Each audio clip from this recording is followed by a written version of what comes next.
Oi, gente, boa noite, tudo bem? Sejam super bem-vindos a essa aula. Eu sou a professora Mariana Bravo, aqui do CPV, e hoje a gente vai conversar um pouquinho sobre a redação do Enem. Então, espero que vocês gostem bastante da nossa aula. O objetivo dessa aula é a gente falar um pouquinho sobre o modelo de correção da redação do Enem, né?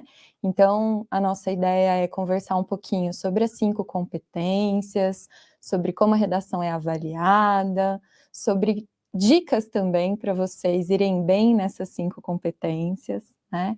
E começarem a pensar aí com carinho na preparação de vocês até a chegada da prova do Enem, tá? Sejam super bem-vindos, super bem-vindas. A gente aguarda aqui os comentários de vocês com as dúvidas também no decorrer da aula. Vou falando com vocês e vou parando também para ver os comentários, para a gente ir conversando e tirando as dúvidas de vocês sobre esse assunto que tende a ser, né, bastante polêmico, a redação do Enem. O pessoal fala muito, a redação é um grande, eu brinco que é um grande frisson, assim, né, tá todo mundo o tempo inteiro falando sobre a redação do Enem. Para quem não me conhece, acho que é legal fazer também uma apresentação. Eu sou professora de redação há 12 anos já, trabalhei bastante tempo, na correção de processos seletivos, conheço bem de perto a prova do Enem, já trabalho com isso há muito tempo, e a gente tem, né, com essa experiência de muitos anos de correção, um olhar que é o olhar especializado da banca de avaliação da redação. Então a gente sabe, né, como é que as bancas vão olhar para a redação de vocês, e isso é bastante importante na hora de orientar vocês sobre a redação, né? É fundamental que vocês saibam em que jogo vocês estão entrando. Sempre falo isso, quando você vai jogar um jogo e você quer se dar bem nele, você precisa saber quais são as regras desse jogo. Então, para a gente entender, né, como é que é essa avaliação da redação do Enem, isso ajudar a gente a ir bem na prova, a gente precisa conhecer essa prova, saber como é feita essa avaliação. E a nossa intenção aqui hoje é essa, conhecer um pouquinho mais de como é feita essa avaliação e o que significam essas tão temidas 5 competências, né? E toda essa polêmica em torno da redação do Enem, tá bom? A gente pode começar então a nossa conversa? Você coloca o slide lá pra gente, Paty, por favor? Então vamos lá, gente. Vou começar falando para vocês um pouquinho sobre as particularidades da redação do Enem, né? Então, o que a gente precisa pensar? Quando a gente fala de redação de vestibular, a gente tem um universo muito vasto de modelos de prova e de modelos de correção de redação. O Enem é uma dessas provas, e por ser uma dessas provas, ele tem as suas particularidades. Então, a correção da redação do Enem, ela é um pouquinho diferente do que a correção da redação de uma prova da VUNESP, de uma prova da FUVEST, né, de outras provas que a gente conhece. E isso por quê? Principalmente por 3 elementos que eu coloquei aí para vocês e que eu acho que são importantes da gente destacar. Importante, se você está assistindo a essa aula, já pega o seu caderninho, pega um material de anotação, porque tem várias dicas aqui importantes para você já ir fazendo as suas anotações e poder se preparar para a prova. Então já pega o seu caderninho, separa aí para você fazer as anotações das questões que a gente vai discutir nessa aula de hoje. Então a gente vai falar dessas 3 particularidades da redação do Enem, que fazem a correção dela ser uma correção bem específica, tá? A primeira delas é a avaliação por competências. Então, a gente vai falar um pouquinho nessa aula das 5 competências de avaliação do Enem. Então, como é que o Enem é avaliado e o que essas 5 competências vão olhar, né, na sua redação? O que o corretor, utilizando essas 5 competências, vai olhar na sua redação. E por que isso é importante? Acabei de falar para vocês, para a gente conhecer as regras do jogo e saber como a gente jogar esse jogo para sair vencedor no final. A gente vai falar também um pouquinho sobre tempo de prova, o tempo da execução da redação do Enem, que é um tempo mais curto do que o das outras provas. E a gente vai falar também de espaço, porque o Enem é uma prova que exige uma série de particularidades, como a gente vai ver nas competências, e que dá para você pouco espaço para escrever. Você tem só 30 linhas e essas linhas são bem pequenininhas na prova do Enem. Então, isso também dá para gente uma dimensão de que a gente tem que ter estratégia, tá, gente? A gente não pode chegar nessa prova de qualquer jeito. Já que a gente tem pouco tempo e pouco espaço, a gente precisa pensar em algumas estratégias aí específicas para lidar com essa prova, tá? E por último, a gente vai falar um pouquinho do tipo de tema que cai na redação do Enem, tá? Então, quais são os temas mais cobrados? O que que a gente pode esperar de uma prova de redação do Enem? Tem sempre aquela grande discussão, né?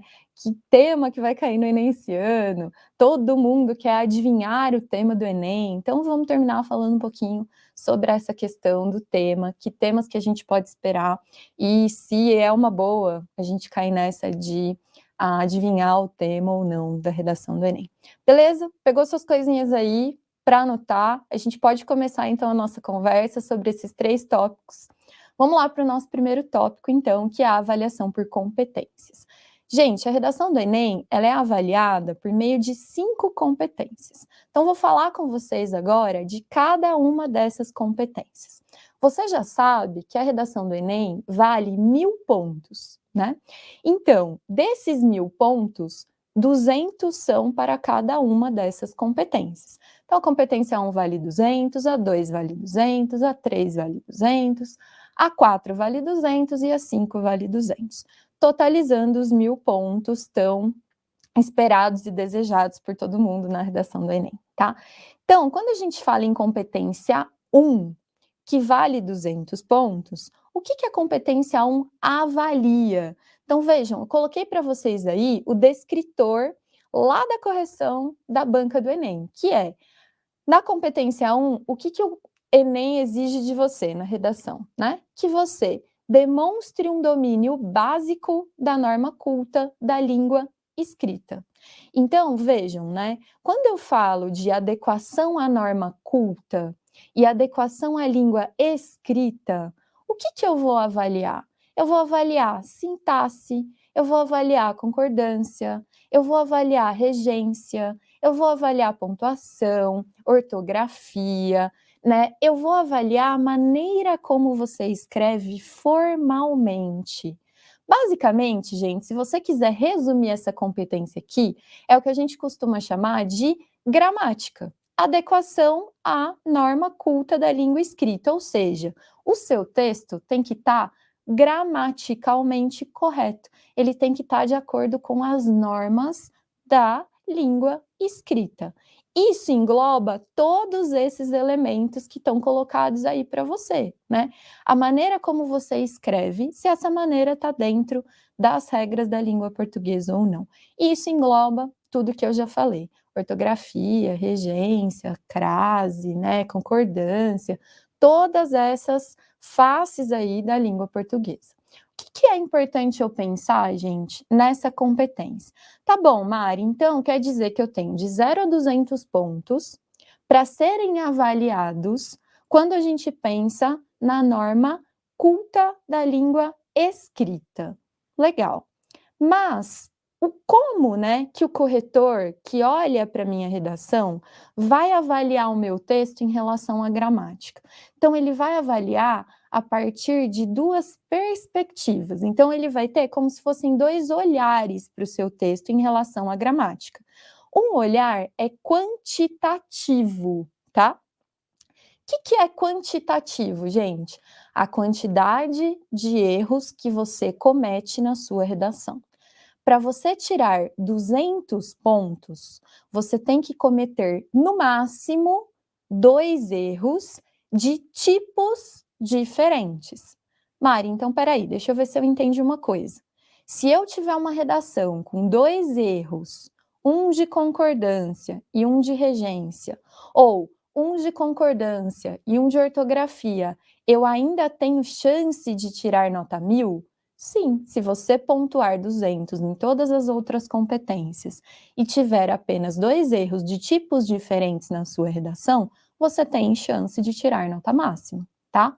Então, eu posso ter até 2 erros para tirar 200 pontos e depois, quando a gente vai descendo, né, nessa escala de pontuação, então você tem que lembrar que o Enem, ele vai pontuando de 40 em 40, tá? Então você pode tirar dentro de uma competência a nota 40, a nota 80, a nota 120, a nota 160 e a nota 200 pontos, tá?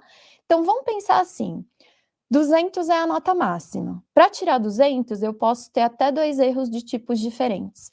E para tirar 160? 160, gente, já é, né, uma nota para um texto que tem um domínio bom da língua escrita, mas que pode ter até 11 erros. Olha só, né? É bastante até, quando você pensa do ponto de vista quantitativo. Então, qual é a recorrência de erros que eu tenho para tirar 120, 160, 200? Mari, e quem que tira 40 pontos nessa competência? Quem tira 80?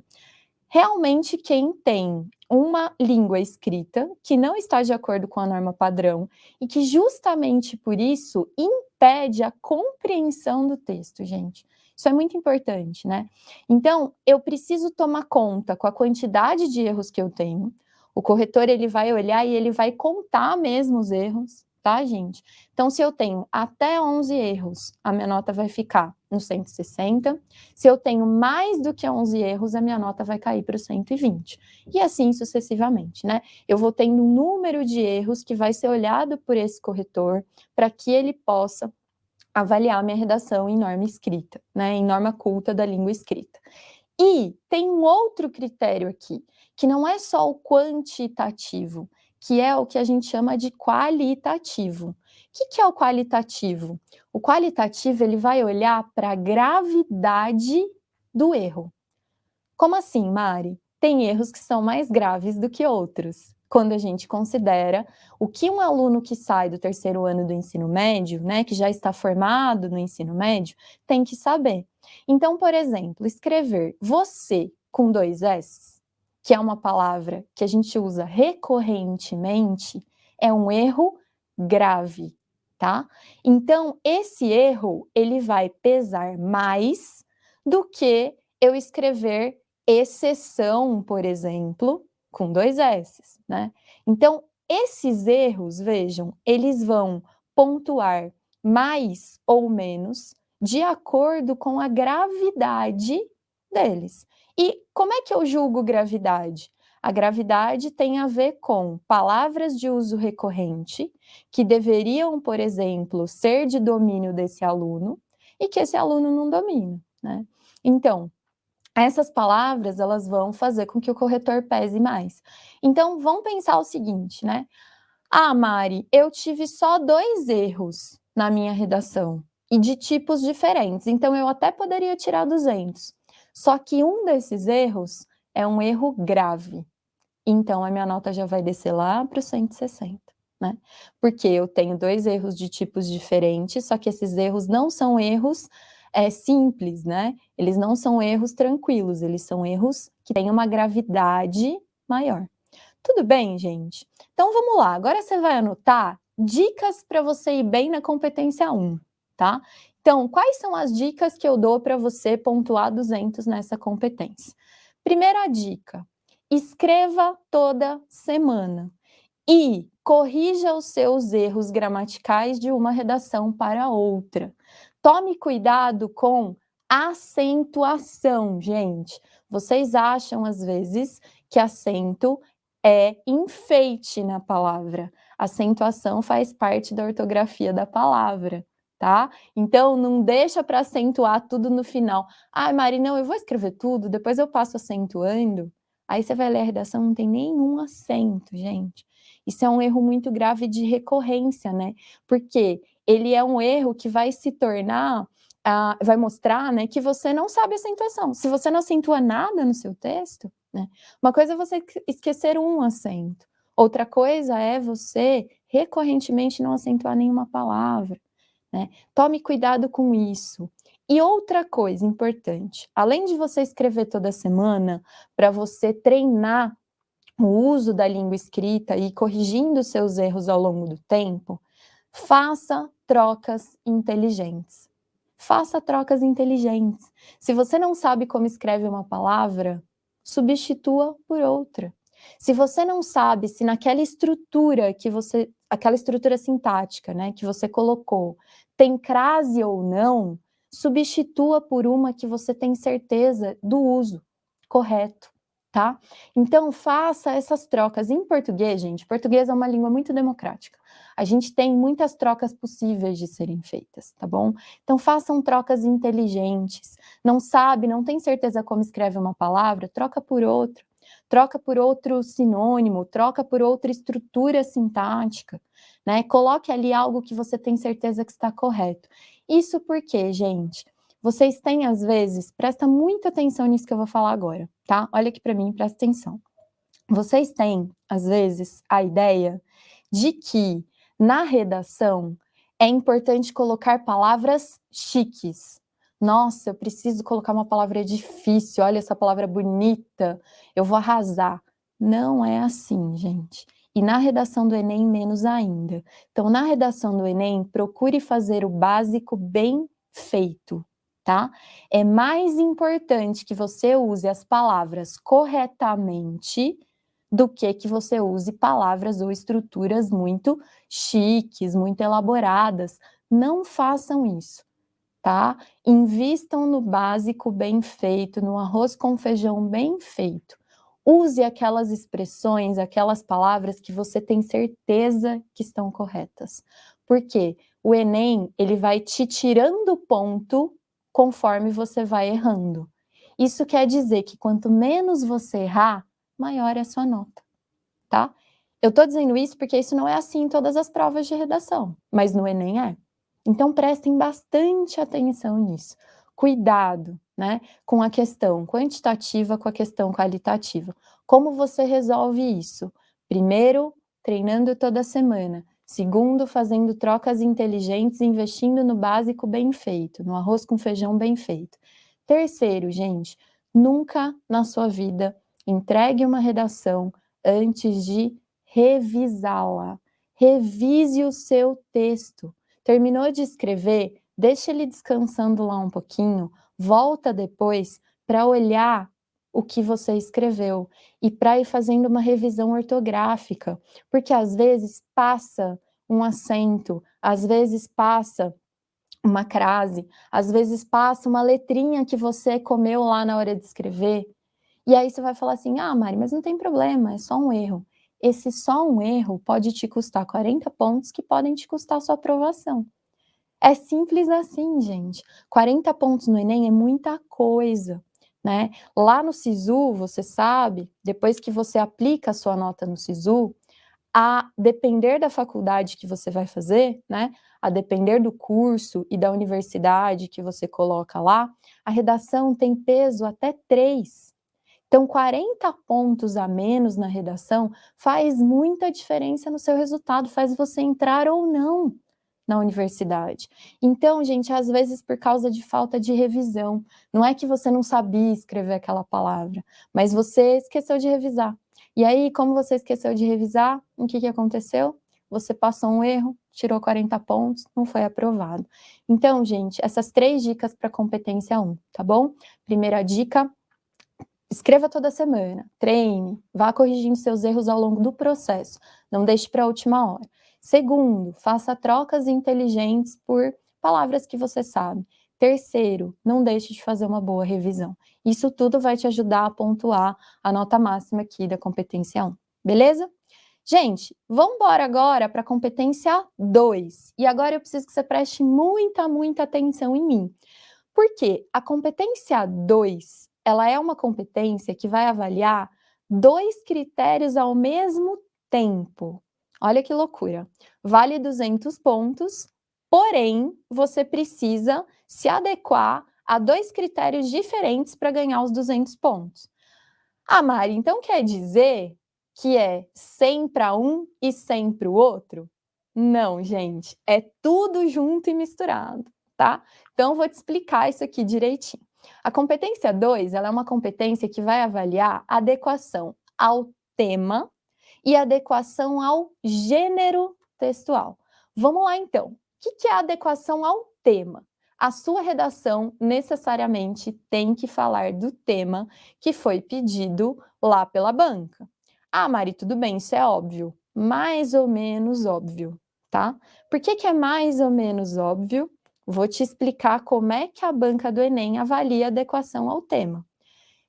Sua redação está adequada ao tema ou não? Como é que a banca vai ver isso? Para que isso se torne algo mais concreto e mais objetivo e, portanto, seja um critério de correção mais justo, o que a banca vai fazer? Se o seu texto tem as palavras-chave da frase temática, você está dentro do tema. E você tem nota máxima de tema. Se a sua redação não tem as palavras-chave da frase temática, você está fora do tema. E, gente, presta muita atenção em mim. Zerar na competência 2 é zerar a redação inteira. Prestou atenção nisso? Porque se você foge do tema, é zero. Zero na redação, você zerou a redação, acabou, tá? Não tem mais nota possível. Então, vamos lá. Para a sua redação do Enem estar adequada ao tema, o que você vai fazer? Presta atenção aqui em mim agora. Pegou sua prova na mão. A primeira coisa que você vai fazer, se você for uma pessoa que vive no planeta Terra, né? É ir olhar o tema da redação. Vocês sempre fazem isso.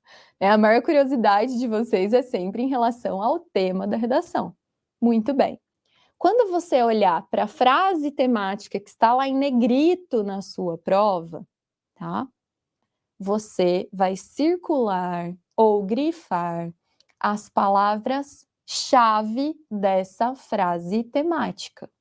Normalmente são 3 palavras ou expressões-chave. Não precisa necessariamente ser uma palavra, pode ser uma expressão. E essas palavras obrigatoriamente têm que aparecer no seu texto. Mari, obrigatoriamente? Obrigatoriamente, certo? Vou te dar um exemplo. Não teve lá o tema do estigma associado a doenças mentais no Brasil? Quais são as palavras-chave? Estigma é uma palavra-chave, gente, né? Doenças mentais é uma expressão-chave, Brasil é uma palavra-chave.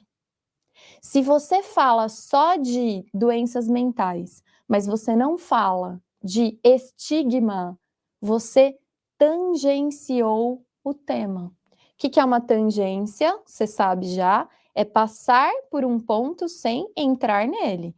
Então, você passou pelo tema, mas você não entrou de fato no tema. Então, a sua nota vai abaixar.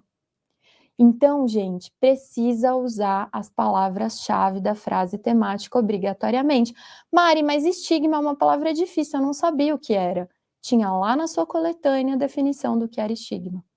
Então, você tinha nesse tema que discutir o preconceito, os estereótipos, os julgamentos que as pessoas que sofrem com questões mentais de que, né, as pessoas que sofrem com questões mentais são vítima, são alvo. Era isso que você tinha que discutir. Então, quem discutiu só a questão das doenças mentais, perdeu nota. Então, vejam, gente. Primeira grande dica para competência 2. Pega a sua prova, olha lá qual é a frase temática, seleciona já, grifando, circulando, as palavras ou as expressões-chave dessa frase temática e obrigatoriamente use essas palavras ou expressões no seu texto, tá? Mantenha o seu texto no recorte temático.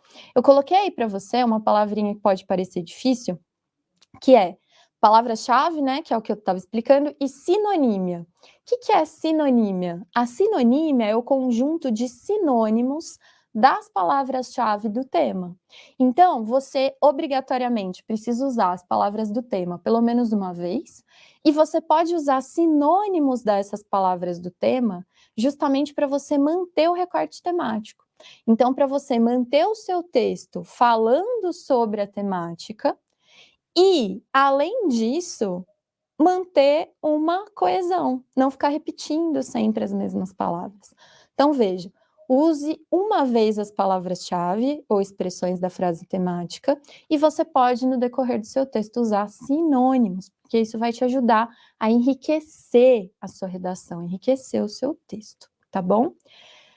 Depois, eu falei para vocês que a competência 2, ela avalia 2 critérios, não é isso? O primeiro são as palavras-chave da frase temática, ou seja, adequação ao tema, se o seu texto está dentro do tema ou não. E o segundo elemento que essa competência avalia é o gênero. O que é o gênero?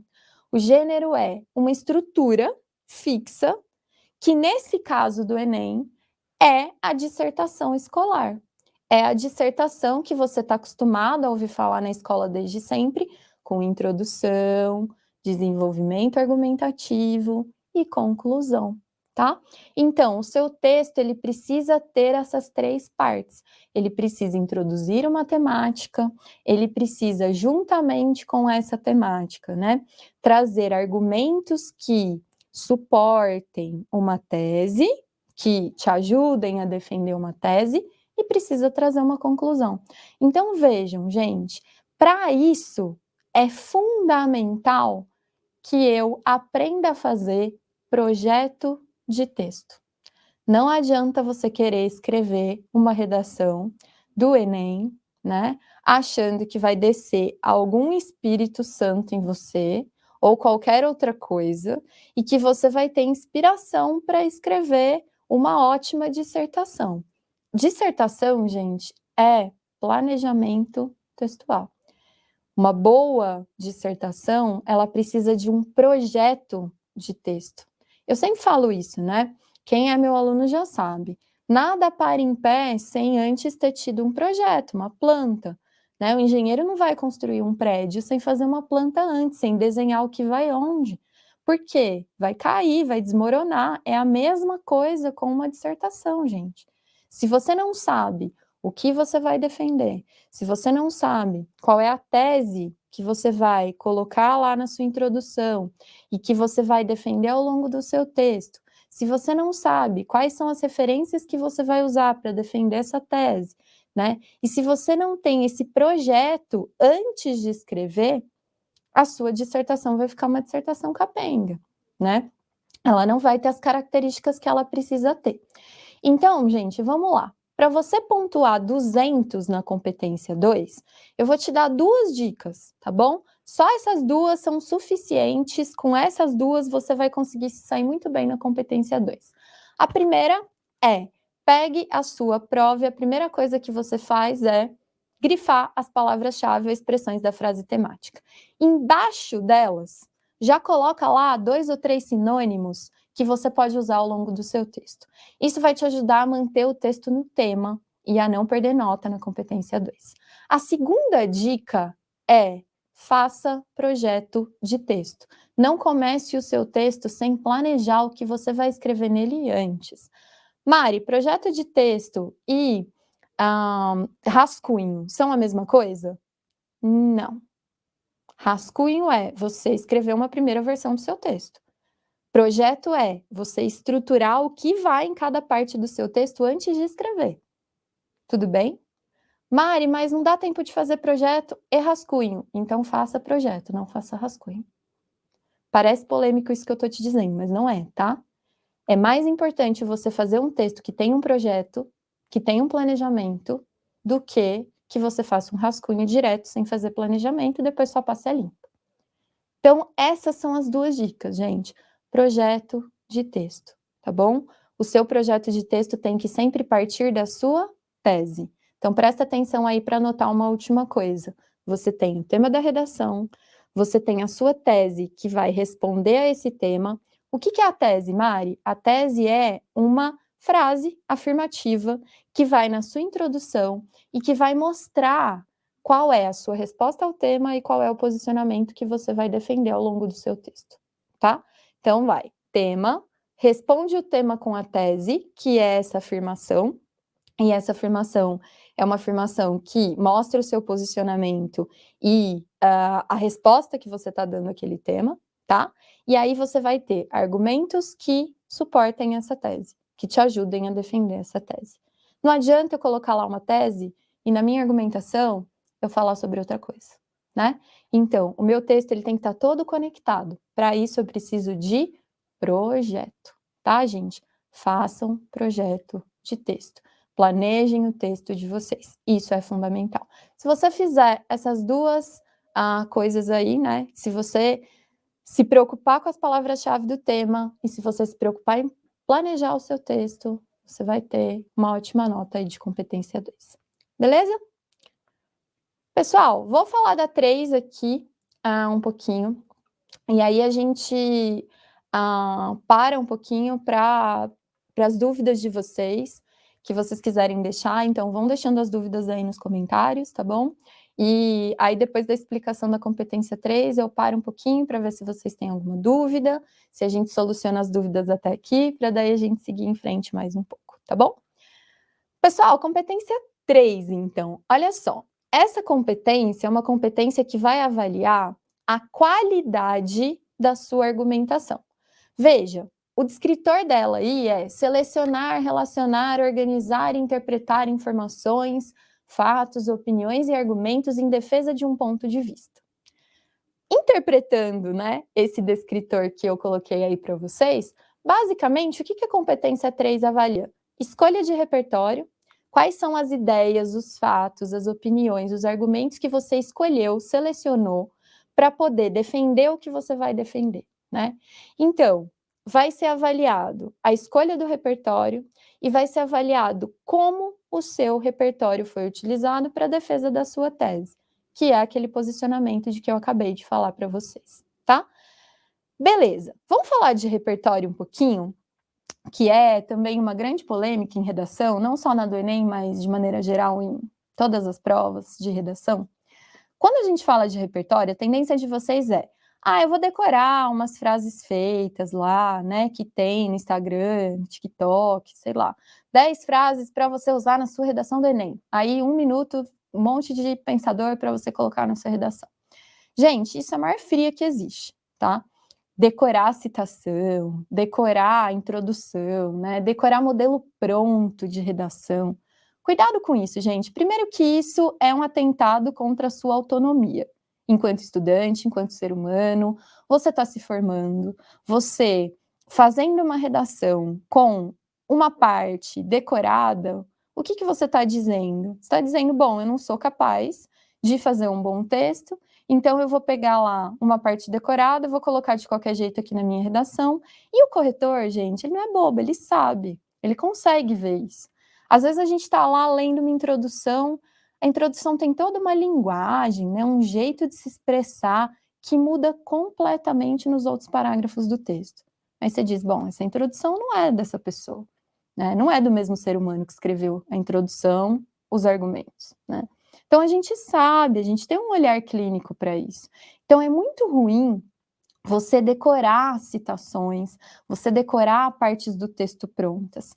Em vez disso, gente, se preocupe mais em saber bem alguns poucos repertórios e saber explicar esses repertórios com as suas próprias palavras, tá?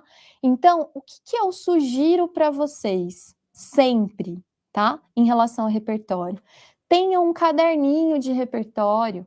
Pode ser um caderno físico, pode ser um bloco de notas, pode ser um documento no Google, da maneira como você quiser. Mas você tem repertório na aula de redação? Escreve lá o repertório que você teve e os temas em que você pode aplicar aquele repertório. Você viu um filme legal, uma série legal? Resume aquela série, aquele filme com as suas palavras e pense em que temas de redação ele poderia ser aplicado, tá? Estude redação, gente. Vocês acham que redação não é como as outras matérias que têm que ser estudadas, e você tem que estudar a redação. Você tem que estudar a estrutura, você tem que estudar repertório, e você tem que treinar toda semana.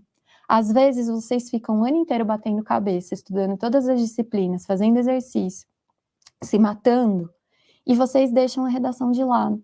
Vocês negligenciam, né, a preparação com a redação. E não pode, gente. A redação tem que ser estudada, tem que estar lá no seu horário de estudo, assim como todas as outras disciplinas. Vai estudar repertório, vai estudar estrutura, tá? E tem muito aluno meu que pergunta assim: Mari, mas bom, você me deu um tema de redação, você é minha professora, você me deu um tema de redação, eu não sei muito sobre esse tema. E aí, na hora de eu escrever a redação para te dar para você corrigir, eu vou pesquisar alguma coisa, mas e lá na hora da prova eu não vou ter como pesquisar? Gente, você não vai ter como pesquisar lá na hora da prova, que é em novembro. Agora nós estamos em junho. O que isso significa? Significa que você tem tempo para estudar e se preparar para a prova. Você está treinando por enquanto. Você, quando está fazendo um exercício de matemática, você não volta para olhar a teoria. Quando você está fazendo um exercício de química, você não volta para olhar a teoria. É a mesma coisa com redação. Sim, estude repertório. Sim, pesquise informações, né? Agora, comece a pensar estrategicamente. Qual é a estratégia? Tenha repertórios amplos que você pode aplicar para diferentes eixos temáticos. Então, pega lá o seu caderninho de repertório e organiza em temas relacionados à violência, temas relacionados ao meio ambiente, temas relacionados à medicina. Para cada um desses tipos de tema, eu vou ter um conjunto de repertório, gente. Então, eu sei que quando o tema for ambiental, eu posso usar esses repertórios aqui. Quando o tema for de violência, eu posso usar esses repertórios aqui. Quando o tema for de educação, quando o tema for de cultura, então construa um repertório baseado em eixos temáticos, que são esses grandes eixos, né, de temas. E aí, gente, vamos lá. Dica para competência 3, que eu coloquei aí para vocês, né? Quando a gente fala de repertório, importa mais o como você usa do que o que você usa, tá bom? Como assim, Mari? Ah, eu posso usar um repertório que é um vídeo do TikTok? Posso. Eu preciso usar, sei lá, o Kant, né? Eu preciso usar o Aristóteles, eu preciso usar algo que é muito chique. Não. Eu posso usar um repertório que seja do meu dia a dia. O que que importa? Como eu uso esse repertório, não qual repertório eu uso. Então, às vezes, você usar um repertório que é da sua vivência, do seu dia a dia. Ah, eu gosto muito de música, pode usar música. Eu gosto muito de filme, pode usar filme. Eu fico lá o dia inteiro no TikTok, não é possível que você não veja um vídeo que você consiga relacionar com algum tema de redação contemporânea. E se você só vê vídeo que você não consegue relacionar de jeito nenhum, então você precisa mudar o seu algoritmo aí que tá com um problema, certo? Então, é mais importante o como do que o que, gente. E aí, presta atenção e já anota isso. Você vai fazer 3 perguntinhas para saber se o seu repertório é um bom repertório. Se você está usando direito o seu repertório na redação. A primeira pergunta é: esse repertório que eu estou usando, ele está relacionado com o tema e com a tese? Primeira coisa. Ou eu estou forçando uma relação, né?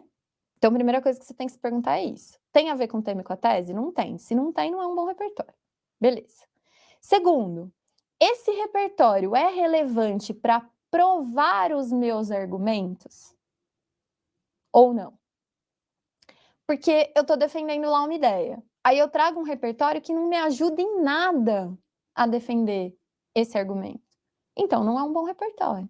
Gente, para que serve o repertório? Vamos lá. Ele serve para confirmar o que você está afirmando no seu argumento. Então, você afirma, o repertório vem confirmar aquilo que você está afirmando. Ele vem provar que aquilo é verdade. Então, um bom repertório é aquele que me ajuda a provar meus argumentos. Se eu coloco um argumento, coloco um repertório lá que não tem nada a ver, ele não me ajuda em nada, ele só está enchendo linguiça. E aí, a minha nota vai ser ruim na competência 3. Porque na competência 3 importa como eu estou usando esse repertório, tá? E por último, esse repertório que eu estou usando, ele está bem explicado? Ou ele está jogado no meio do meu texto? Ele está lá de qualquer jeito? Eu coloquei por colocar só, porque falaram que eu tenho que colocar uma citação, então eu botei lá no meio, mas não me ajuda a provar nada, não tem a ver com o tema e com a tese, e além de tudo, eu coloquei lá de qualquer jeito, não expliquei nada. Gente, eu coloquei para vocês, entre parênteses, a ideia do leitor universal. E aí eu vou fazer essa última explicação antes de ir para as dúvidas de vocês. O que é o leitor universal? Que é uma referência usada pelas bancas da VUNESP, tá? E também pela banca do Enem. O leitor universal é a ideia de que qualquer pessoa que leia o seu texto, então vamos pensar a sua avó, a sua mãe, o seu pai, alguém da sua família que está completamente fora do universo do vestibular, tá? Imagina que essa pessoa tem que pegar a sua redação, ler a sua redação e entender o uso que você está fazendo daquele repertório, mesmo sem conhecer o repertório e mesmo sem saber qual o tema que foi cobrado na redação. Então, vamos pensar o seguinte: o tema foi lá sobre o estigma associado a doenças mentais no Brasil. Eu peguei a minha redação, que eu escrevi, e dei para minha mãe ler, para minha avó ler, para o meu pai ler. Eles leram e entenderam o que eu quis dizer. Eles entenderam que eu estava falando sobre preconceito, eles entenderam que eu estava falando sobre questões mentais, e eu usei, por exemplo, o Han, né? O Byung-Chul Han, que é um filósofo contemporâneo que fala sobre a sociedade do cansaço, né? E essa sociedade do cansaço que leva as pessoas a estarem adoecidas mentalmente de tão cansadas. Eu usei esse repertório no meu texto. E o meu pai, minha mãe e minha avó não conhecem nem o Han e nem sabem muito sobre esse tema. Mas eles leram minha redação e eles entenderam o que eu quis dizer com as relações que eu fiz. Então, eu cumpri a ideia do leitor universal, que é qualquer um que leia meu texto entendeu o uso que eu estou fazendo daquele repertório. Isso, gente, é fundamental. Por isso importa mais o como do que o que você usa, né? Importa mais como você articula, se você explica, se está relacionado, do que o que você usou, né? Que tipo de repertório você usou. Tá bom, gente? Então vamos lá. Vou olhar aqui as dúvidas de vocês para a gente seguir um pouquinho aqui. Então vamos lá. Lipe falou boa noite, boa noite, boa noite, Nath. A Luma fez uma pergunta aqui, então vamos lá. Mari, quais são os melhores momentos para utilizar um repertório? Introdução? Desenvolvimento? Ótima pergunta, Luma, uma boa pergunta mesmo. Assim. Então vamos lá. Onde você vai usar repertório no seu texto, tá? Você vai pensar o repertório sempre, aquilo que eu estava falando, né, para vocês. Você vai pensar o repertório sempre como a prova dos seus argumentos, né? Então, ele tem que ter uma função ali no seu texto. Você não pode olhar esse repertório de qualquer maneira, eu coloco em qualquer lugar, enfim. Então, eu vou colocar, a minha dica para vocês é sempre que você use o repertório em 2 momentos. Você traga um repertório na introdução, tá? Então, no Enem, principalmente, eles gostam muito disso. Então, traga um repertório na introdução. Esse repertório da introdução, ele pode ser um repertório de filosofia, de sociologia, né? Ele pode ser um repertório mais teórico, pensa assim. Eu gosto de dar essa dica, porque eu acho que no Enem funciona muito bem, né? É um tipo específico de repertório, que é esse repertório mais teórico. Então, você usa o repertório na introdução. No primeiro parágrafo de argumentação, que é o segundo parágrafo do seu texto, o que você faz? Você vai lá e retoma o repertório que você usou na introdução. Isso quer dizer que você vai repetir? Não, você não vai repetir, você vai retomar. Então, você usa na introdução e depois você retoma no seu primeiro parágrafo de argumentação, tá? Nesse primeiro parágrafo de argumentação, então, você traz um argumento que você consegue relacionar lá com a sua introdução. Então, vejam, até agora, você usou um repertório só, né, Luma? Você usou na introdução, retomou esse repertório no seu primeiro argumento. Depois, no seu segundo argumento, você usa um outro repertório, que seja um repertório mais prático, concreto e atual. Então, pode ser um repertório ficcional, um filme, uma série, um livro, um personagem, pode ser um acontecimento, né, atual, então pode ser um caso famoso que tem a ver com o tema, porque aí você consegue balancear, né, você consegue usar um repertório mais teórico, erudito, tá, na introdução e no argumento 1, que vão ser o mesmo, e aí no seu segundo argumento você traz um outro repertório mais atual, né, e mais concreto um pouquinho. E aí você consegue mesclar, você consegue mostrar que você tem um domínio de um repertório mais clássico e ao mesmo tempo você consegue mostrar que você sabe de atualidades. Então eu sugiro isso, assim, sugiro que você coloque na introdução e que você retome o da introdução em um dos parágrafos e depois traga um outro tipo de argumento, aí, né, um segundo tipo de argumento, de repertório, desculpa, no segundo argumento, tá bom? Então essa é a minha sugestão. E outra coisa, outra dica, tá? Sempre, gente, que vocês forem usar o repertório, usem no meio do parágrafo.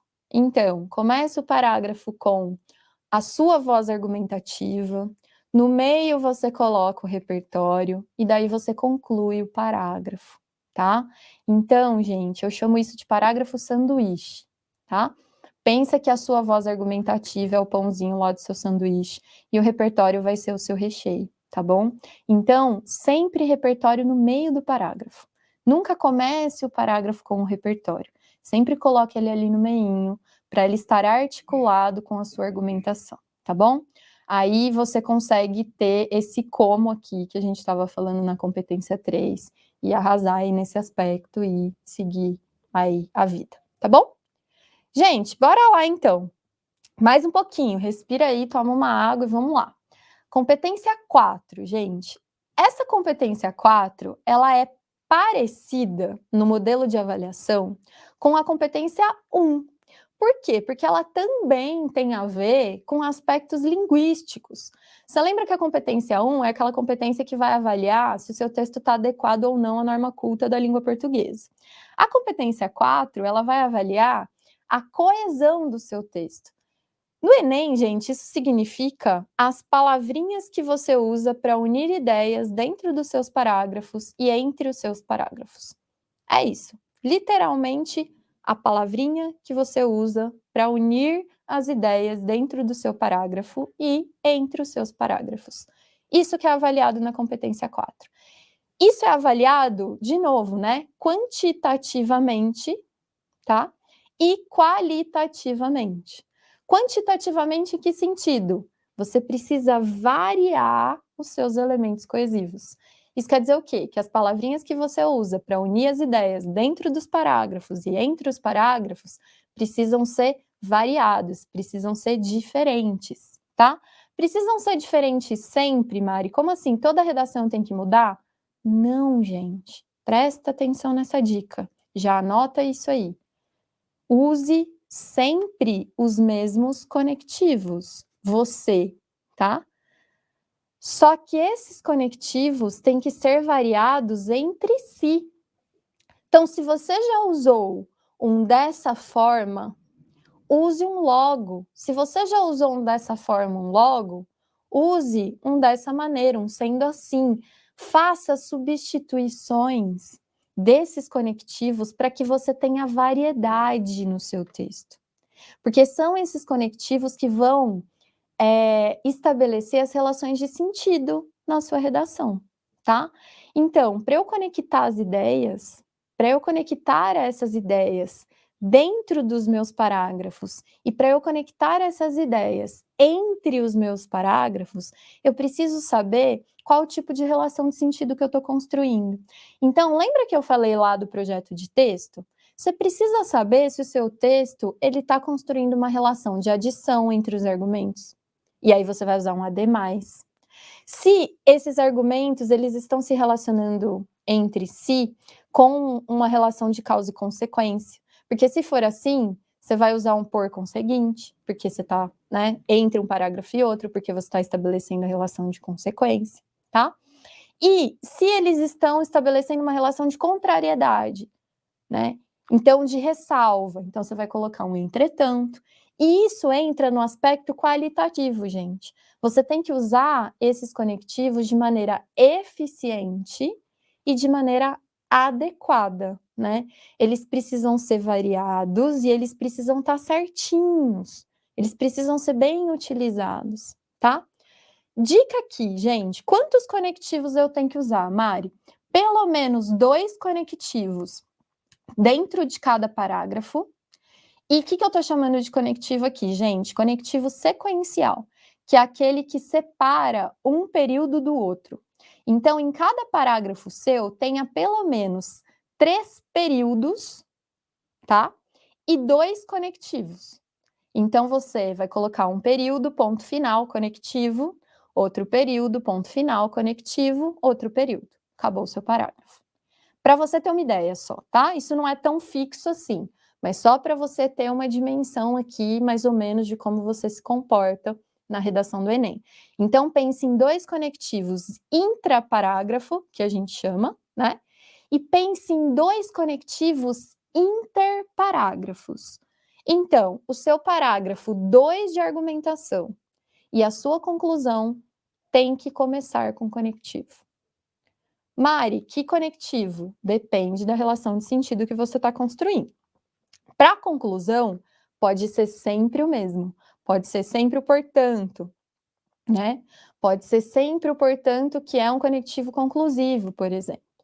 Agora, para o segundo parágrafo de argumentação, vai depender daquelas relações de sentido que eu acabei de falar que você está criando. Então, você vai criar relação de causa e consequência, um por conseguinte. Você vai criar relação de soma, um ademais. Você vai criar relação de contrariedade, um entretanto. Veja, né? Quais são as relações de sentido. Mas tem que ter no seu parágrafo 2 de argumentação, lá no comecinho, e na sua conclusão, lá no comecinho, um conectivo. E dentro dos seus parágrafos, de todos eles, pense em pelo menos 2 conectivos, tá? 3 períodos no mínimo, certo? Pensa num período de voz argumentativa, um período de repertório e outro período de voz argumentativa, a gente faz o sanduíche que eu acabei de falar para vocês na competência anterior, tá bom? Tudo bem, gente? Bora lá para a nossa última competência, então, que é a competência que avalia a proposta de intervenção social, tá? Isso aqui, gente, é uma especificidade da redação do Enem. É só a redação do Enem que tem proposta de intervenção social. O que é essa proposta de intervenção social? Ela é uma solução para o problema que o tema coloca para você, certo? E ela tem que respeitar os direitos humanos e considerar a diversidade sociocultural. Então, você não pode fazer uma proposta de extermínio de um grupo, por exemplo.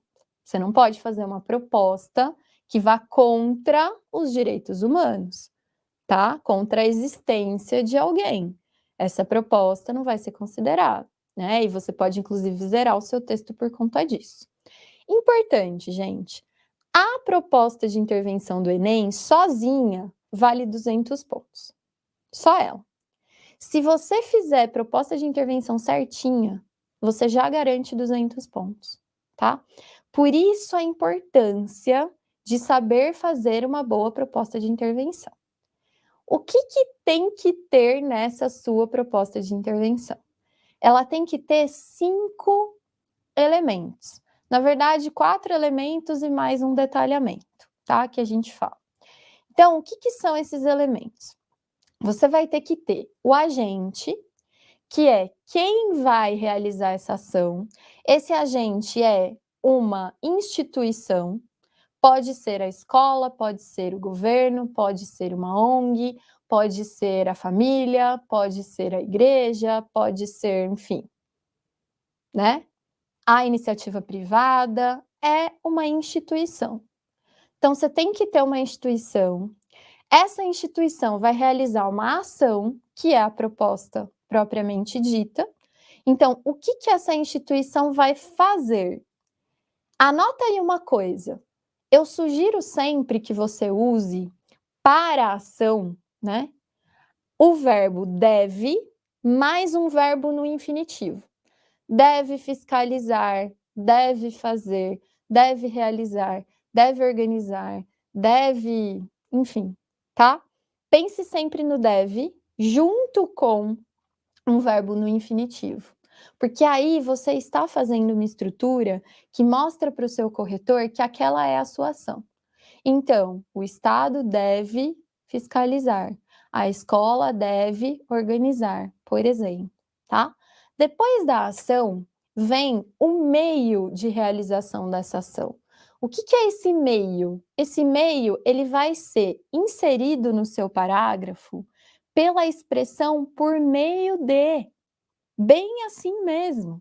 Então, ó, a instituição X deve fazer tal coisa por meio de, e aí você vai colocar um meio de realização dessa ação, de modo a, ou com a finalidade de, ou a fim de, ou para que. Isso tudo são expressões que vão te ajudar a trazer a ideia de finalidade, que é, para que essa ação vai ser realizada? Então, quem vai realizar? O que vai ser realizado?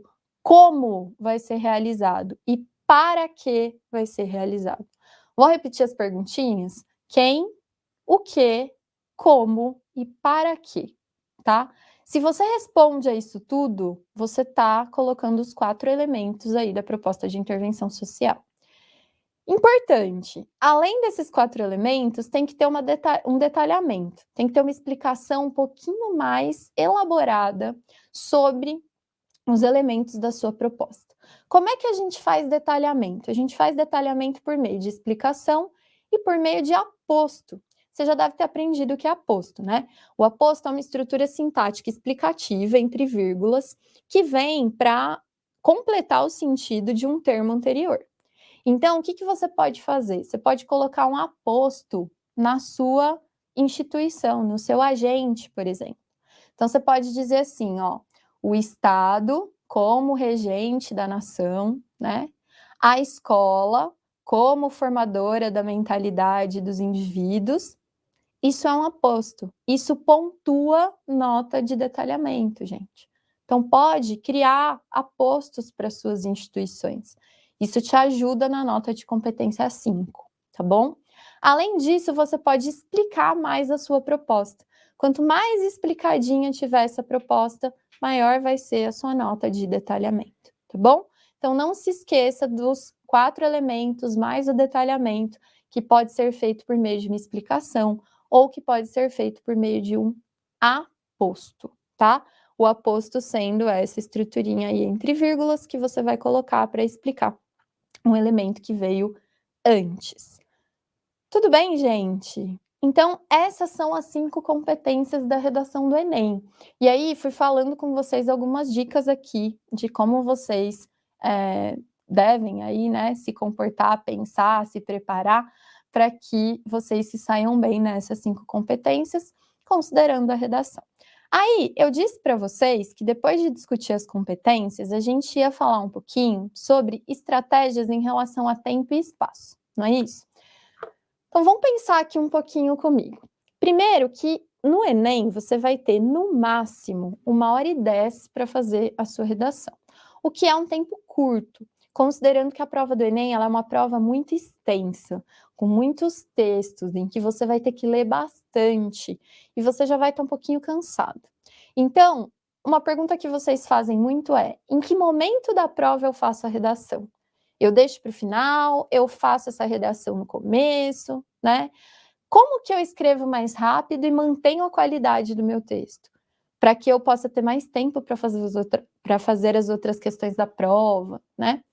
Então, vamos pensar nessas 2 questões aqui que eu coloquei. Primeiro, gente, em que momento fazer a redação?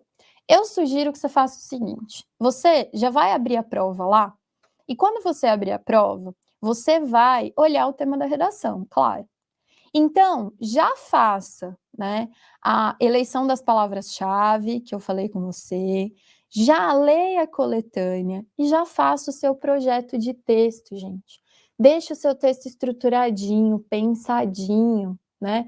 Ah, o que eu vou escrever em cada parágrafo, né? Já rascunhe alguma coisa, beleza. Você pode separar para esse processo mais ou menos uns 20 minutos, tá bom?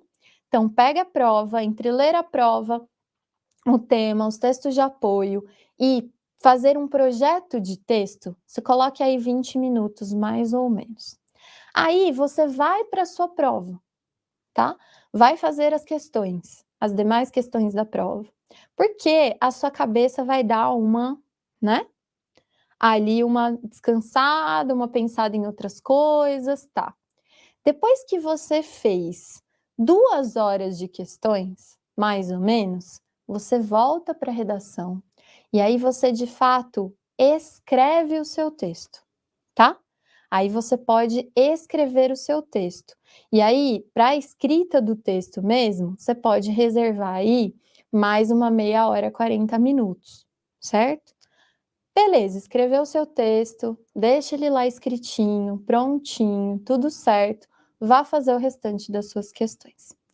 Quando você estiver para passar as respostas a limpo no gabarito, você volta para a redação, relê e faz uma revisão para ver se está tudo certo com a sua gramática, ortografia, se você não comeu nenhuma palavra, não esqueceu de nada.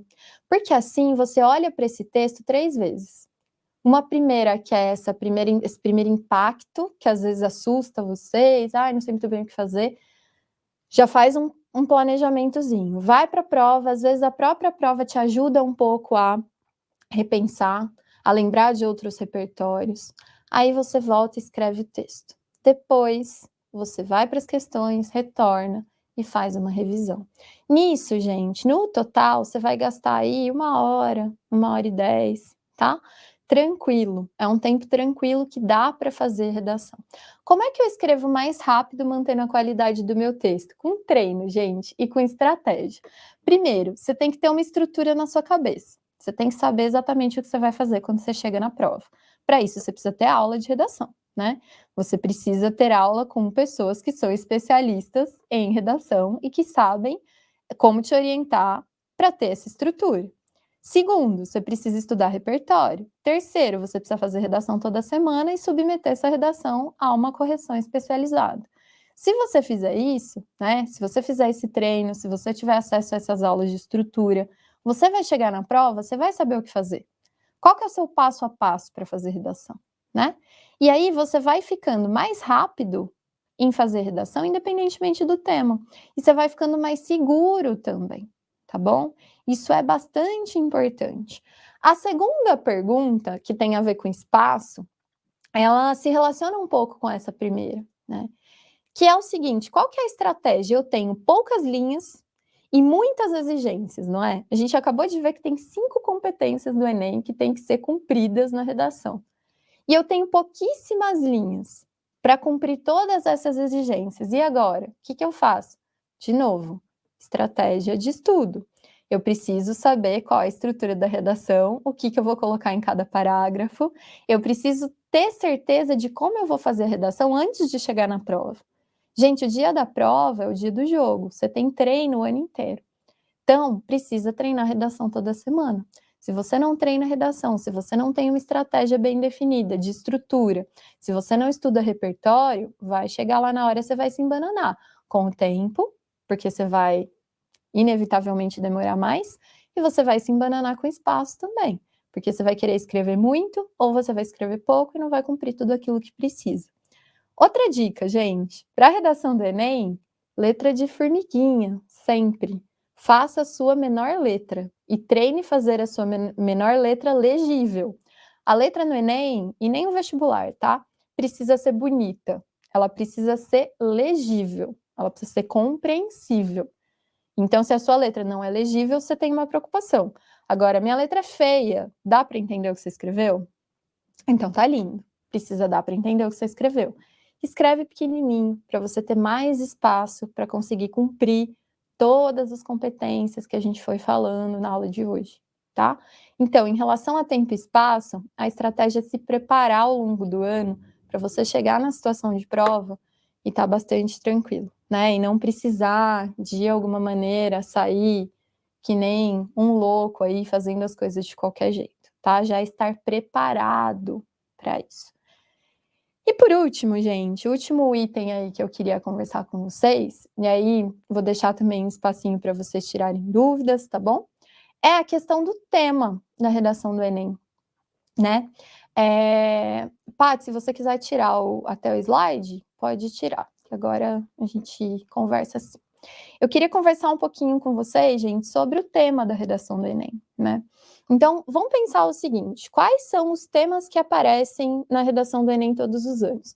Tem algum eixo, né, que vai, de alguma maneira, unir todos os temas que caíram até hoje, enfim. Vou te dar uma dica sobre isso. O Enem, ele vai sempre trabalhar com temas que têm relação com a negação de algum direito específico. Todos os temas até hoje têm relação com essa questão dos direitos.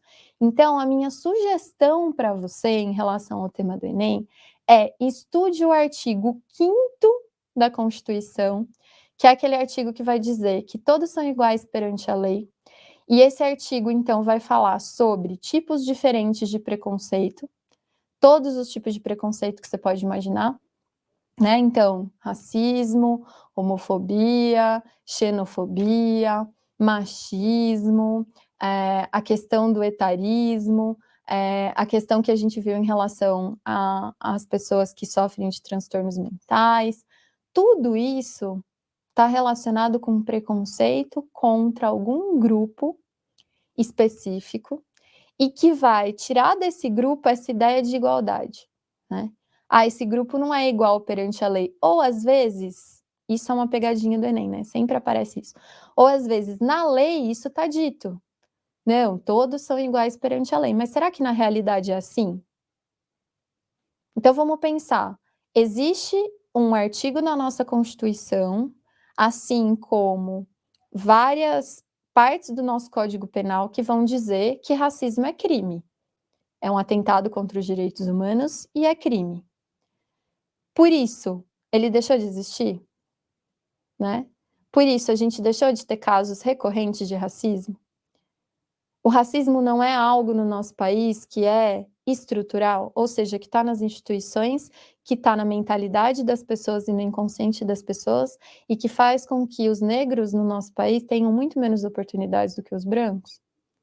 Muito bem, se a gente pega isso, então, é um tema que está relacionado com um preconceito que existe socialmente e que a lei já pune, já diz que não deveria existir, mas a realidade e os fatos vão dizer pra gente que ainda existe, certo? Como que a gente lida, então, com essa questão?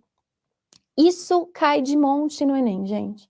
Podem ver, vários temas já abordaram essa questão, né? De grupos que são marginalizados socialmente. Existe na lei uma previsão de que eles são iguais, mas na realidade isso não acontece. Então, esse é o artigo 5º. O artigo 6º, gente, é o artigo o artigo 6º da Constituição Federal, né? É o artigo que vai falar sobre direitos sociais. Sugiro que você dê uma olhadinha nesse artigo também, porque os temas do Enem, eles também têm relação com esse artigo. O que esse artigo vai dizer? Que todas as pessoas têm direito à saúde, à segurança, ao lazer, à educação, a transporte, a alimentação, enfim, direitos sociais, né, básicos, a saneamento básico, enfim. Então, a negação desses direitos gera o quê? Então, os temas do Enem, eles estão sempre relacionados ao artigo 5º ou artigo 6º, né? Então, estudem esses 2 artigos, que vocês vão se sair bem no tema do Enem, com certeza. Comecem a pensar que tipos de repertório vocês poderiam usar para discussão desses artigos, né, ou de temas relacionados com esses artigos, tá? Que aí eu tenho certeza que vocês vão se dar bem, porque todos os temas do Enem até hoje, eles têm esse caráter mais social, mais nacional, e que tem relação com alguma coisa que está na lei, mas que na realidade não se cumpre, ou alguma coisa que deveria estar mais bem legislado, ou ser mais punido, enfim, tá bom? E não é. Então, artigo 5º e artigo 6º, que vocês vão conseguir aí cobrir a maior parte dos temas que vão aparecer na redação do Enem, tá bom? Gente, vou olhar as dúvidas de vocês aqui, para a gente conversar um pouquinho mais. Então, vamos lá. A Ellen perguntou o seguinte: como fazer o uso correto de conectivos entre os parágrafos? Ellen, então, a primeira coisa, e vejam, né, gente, eu estou insistindo nesse ponto com vocês durante toda a nossa aula aqui, é planejamento textual, projeto de texto. Se eu sei qual é a relação que eu estou construindo entre os parágrafos do meu texto, eu sei qual é o conectivo correto de ser utilizado. Porque não adianta, por exemplo, eu querer construir uma relação de adição dos meus parágrafos, então eu vou dizer, esse problema se deve a esse aspecto, aspecto 1, e ao aspecto 2. Eu somei, né? E aí eu vou colocar um ademais. Aí tá certo. Não adianta eu querer fazer essa relação de soma e colocar um por conseguinte entre os meus parágrafos, porque aí eu não estou usando de maneira adequada, né? Pense se eu estou construindo uma relação de causa e consequência. Então, eu estou dizendo assim, ó, esse problema ocorre já que isso, o que gera aquilo. Então, esse já que isso é a minha causa, o que gera aquilo, aquilo é minha consequência. Então, eu estou adiantando causa, que é um parágrafo, e consequência, que é outro parágrafo. Como eu vou começar esse parágrafo de consequência? Com um por conseguinte, por exemplo, porque a relação que eu estou construindo é uma relação de causa e consequência. Então, a primeira coisa, Ellen, é eu entender qual é a lógica do meu texto. Qual a tese que eu estou construindo e que relação essa tese estabelece entre os meus argumentos? É causa e consequência? É adição? É contraposição? Enfim. Então, se eu faço um bom planejamento do meu texto, eu consigo saber qual a relação de sentido e eu consigo usar bem os meus conectivos, tá bom? Tem que treinar, né, gente? Uma coisa, Ellen, que eu falo sempre para os meus alunos, que eu acho que é bem legal, que vocês podem começar a fazer a partir de agora, grifem os conectivos de vocês. Toda redação que você fizer, pega um marca-texto e grifa todos os conectivos que você usou. Porque aí você consegue visualizar se você repetiu e você consegue checar se as relações de sentido que você está construindo, elas estão corretas, né? Se você conseguiu construir as relações de sentido que você queria, tá? Isso ajuda bastante. Então comecem a grifar esses conectivos para vocês irem tomando consciência de que conectivos vocês estão usando. Isso é bastante importante, tá? Vamos lá. Nath perguntou o seguinte: e no fechamento da conclusão, eu poderia retomar o mesmo repertório usado na introdução e no D1, ou ficaria muito repetitivo?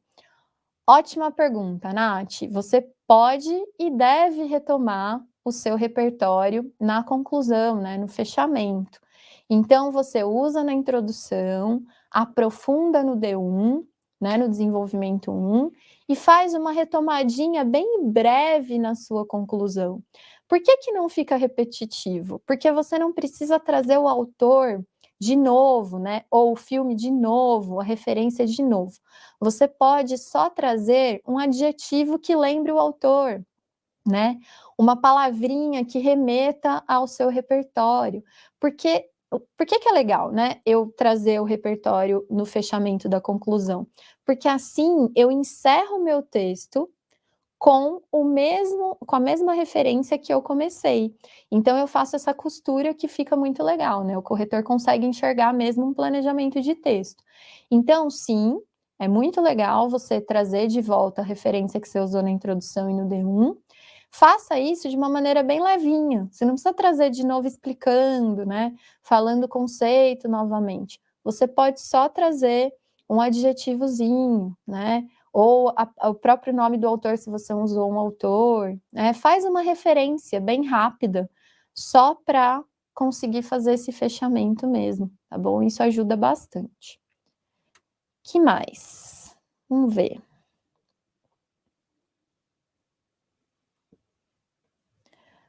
Boa, ó, Felícia fez uma pergunta importantíssima aqui. para a gente terminar a nossa conversa. Vai ser a última coisa que eu vou conversar com vocês, então, hoje. Ela perguntou o seguinte: Mari, como usar os textos motivadores? Boa, vamos falar de textos motivadores, então. Vamos falar de coletânea, né? Posso usar a coletânea na minha redação do Enem? Por quê? Tem professor que vai dizer assim: não pode usar coletânea, proibido, de jeito nenhum, não use nunca.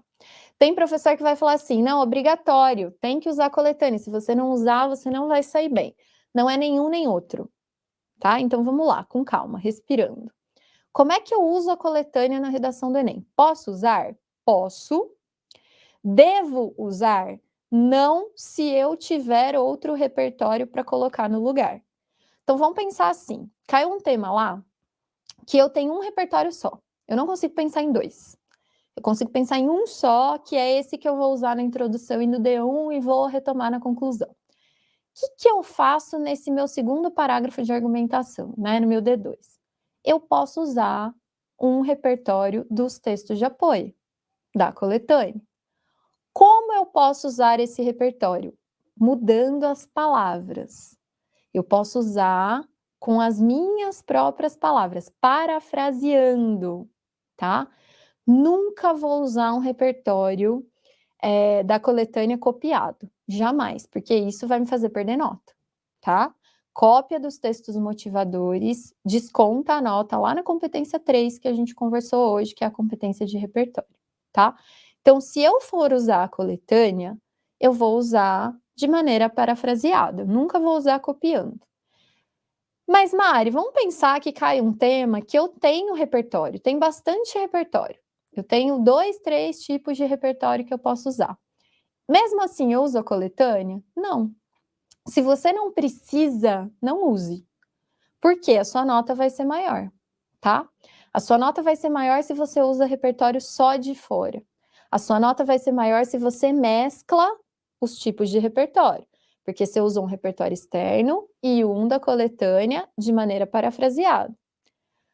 Mari, vamos pensar numa terceira possibilidade, que é: cheguei lá no dia da prova, não sei nada.